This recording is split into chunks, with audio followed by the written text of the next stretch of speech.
যে আল্লাহ আমি সুস্থ, অনেকে সুস্থ না। আল্লাহ আমি পঙ্গু না, অনেকে পঙ্গু। আল্লাহ আমাকে আপনি কত কিছু দিয়েছেন যেটা অনেককে দেন নাই।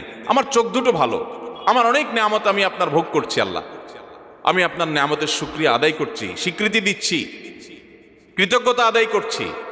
হে আল্লাহ, আপনার রাসূলের প্রতি আপনি রহমত নাজিল করেন। আপনি যদি লম্বা চড়া বিস্তারিত না বলতে পারেন, আপনি সূরা ফাতিহাটা পড়েন, আলহামদুলিল্লাহ রাব্বিল, আল্লাহর প্রশংসা সেখানে হয়ে গেছে, আলহামদুলিল্লাহ রাব্বিল আলামিন পড়েন, দুরূদ শরীফ পড়েন, বাস। এরপরে আপনি এবার বলেন আল্লাহ আপনি আমাকে মাফ করে দেন। আল্লাহ আমার বাবা চলে গেছেন, তাকে মাফ করে দেন।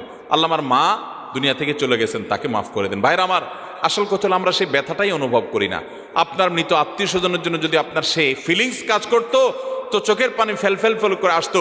আপনি যদি আল্লাহর কাছে কোনো কিছু মায়ের পেঁচ দিয়া অর্থাৎ সুন্দর করে সাজায় গোছায় বলতে নাও পারেন, আপনি নিশ্চিত থাকেন শুধু চোখের পানিটা যদি আপনি ফেলেন, চোখের পানিও আসে না, শুধু কান্নার ভান করে আপনি যদি আল্লাহর দিকে হাত